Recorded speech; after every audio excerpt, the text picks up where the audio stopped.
I want to talk about trauma dumping, um,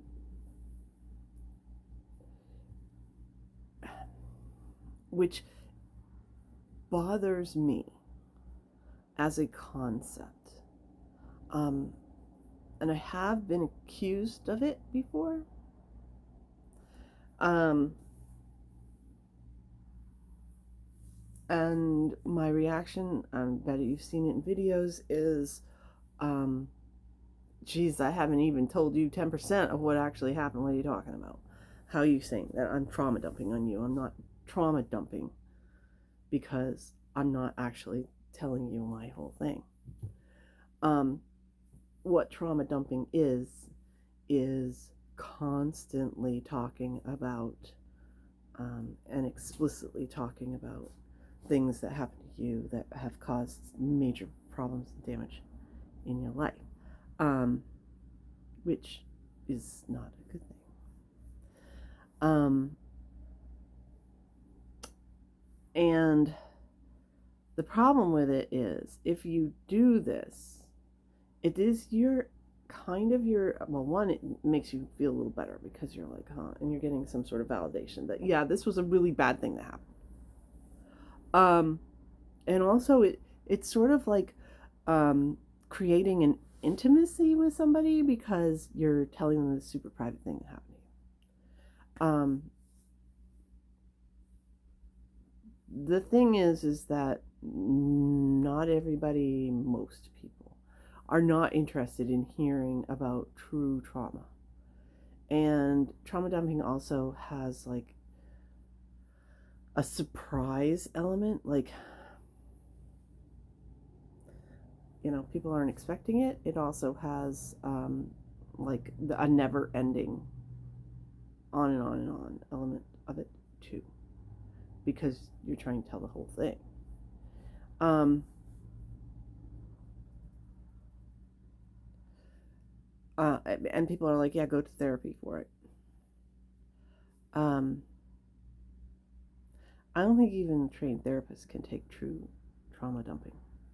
They have to split it up um, and deal with one thing at a time. And the problem with that is, like, I'm pretty sure, and I'm not trained, but from what I've seen, um, the best approach to therapy for someone with avoidant personality disorder is a schema therapy type.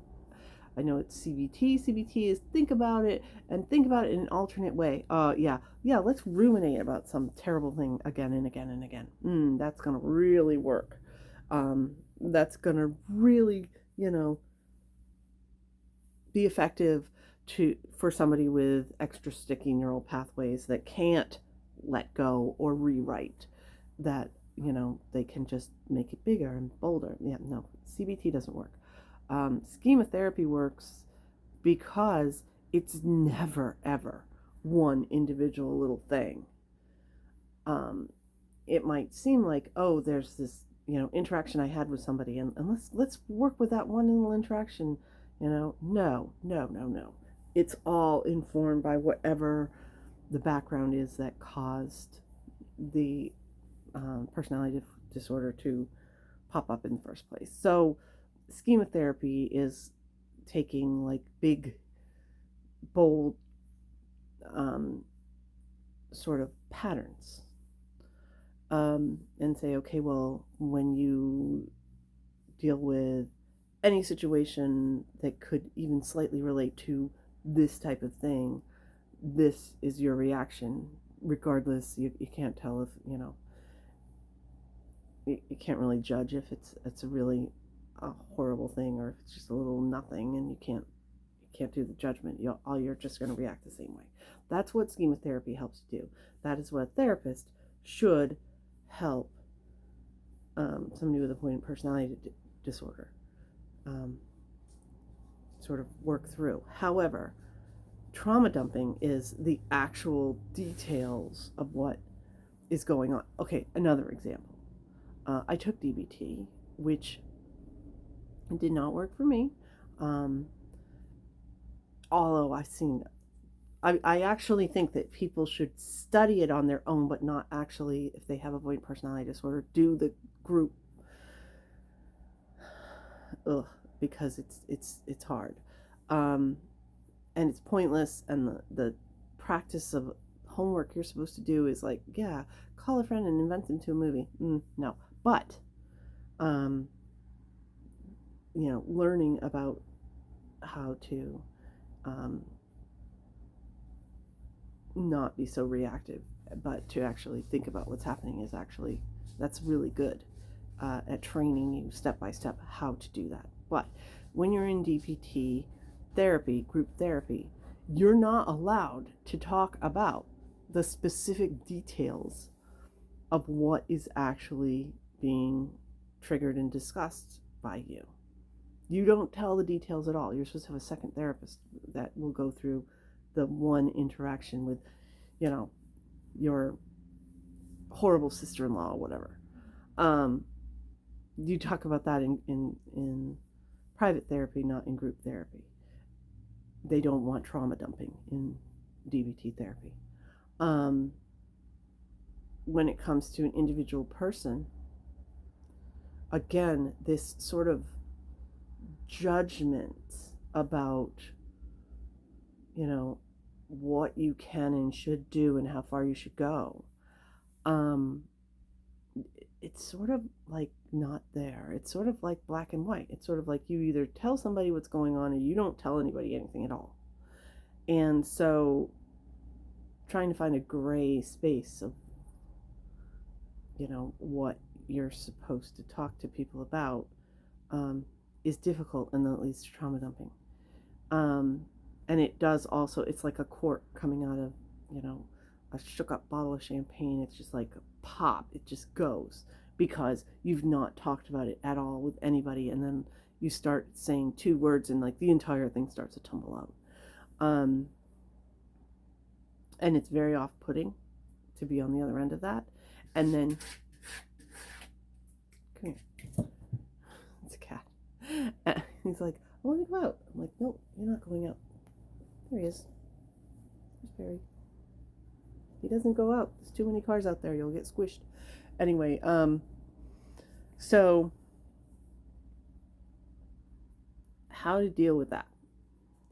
First of all, try not to be like, even though a lot of people will say trauma dumping to you as a way to scold you and say, oh my God, you did not ask my permission to talk about this stuff, and now you're talking about it. Well, first of all, that's kind of crap. That's the people, consent is a great thing, but come on, that's going too far with the consent thing. You don't have every conversation with somebody and like, okay, I'd like to talk about my cat that was just scratching at the door, and put him up here so you can see it. Is it okay if I talk about my cat? That's unrealistic.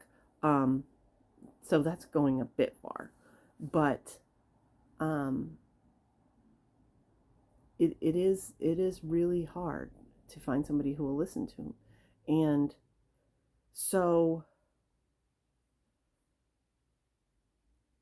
what I suggest to do, as hard as it is, once you've made a decision that you feel comfortable to talk to somebody about a certain thing for whatever reason, don't just like let that cork go flying.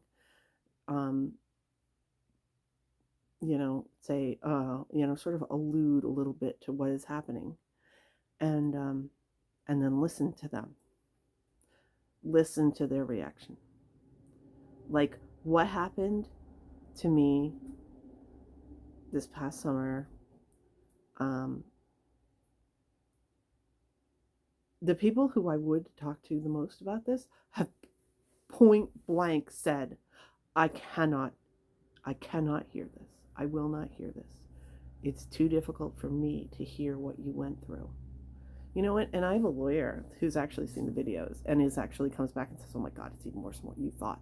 It's even worse than what you said. There, that's my validation. So I don't need it from them. And it's hard for me because it feels like a rejection, that you're not going to listen to me. But that's not what it is. It's them protecting themselves from, feeling the pain on my behalf and not being able to do anything about it. And especially now, it's done and over with. I had gotten out of that situation. And it seems like I was there for years, but it was actually just a few weeks of really, really bad situation. So yeah. And other people who have heard probably more than they ever would want to still have not heard the whole thing about it. About exactly what I went through. Because, again, I allude and I'm like, oh my God, and maybe I'll send a video to somebody who's like, this is, this is not the worst of it, or I'll talk about things and like kind of joke about it and like, oh my God, this is what happened. Because in retrospect, if it was a movie or something, you would laugh because it's like, that can't be real. Oh my God, that's outrageous. What is wrong with these people? Why would they do this crazy thing and think anybody would believe it? Like, when I actually go into detail about what happened, people are like, oh, no way. And this is why this is why, why,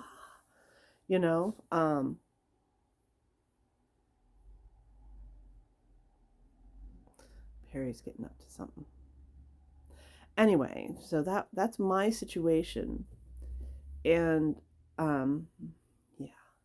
So again, I don't think trauma dumping is real per se.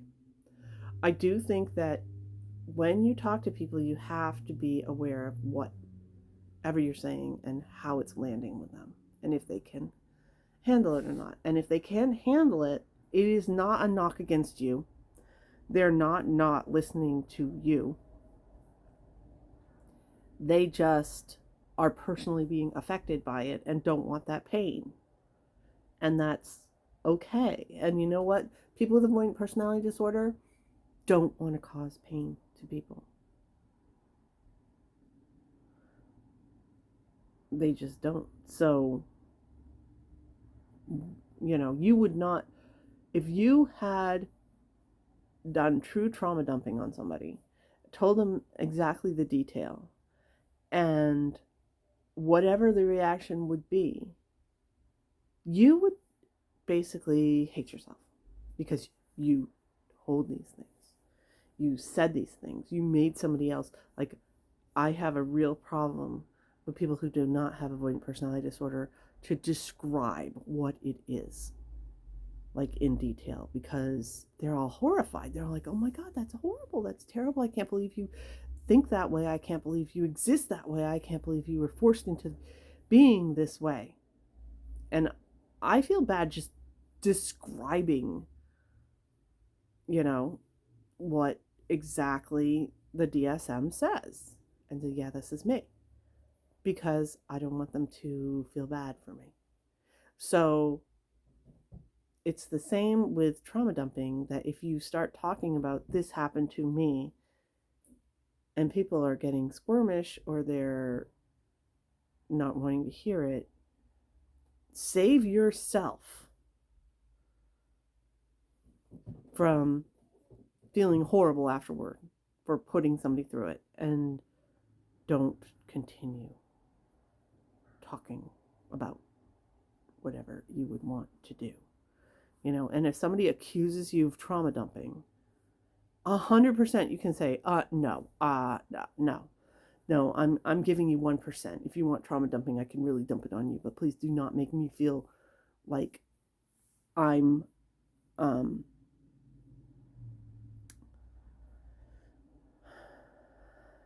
imposing on you in a horrible way by talking about my existence that's different from you. This is not, you know when you've done trauma dumping. You know when you've really told people you know, what exactly happened. Versus, yeah, this little thing. You know. And if people who like shoot that word around are very selfish and self-centered. And, I mean, I know there are people that are going to see this and take it kind of personally. But there's a difference. There's a difference who is like, it's the new way to shut you up. Like, oh, I'm triggered. Oh, you're trauma dumping. Ignore that bull, you know? But also, really, if you're talking about stuff you've really been through, edit it a lot. Pay attention to who you're talking to. Pay attention to how they're reacting to it.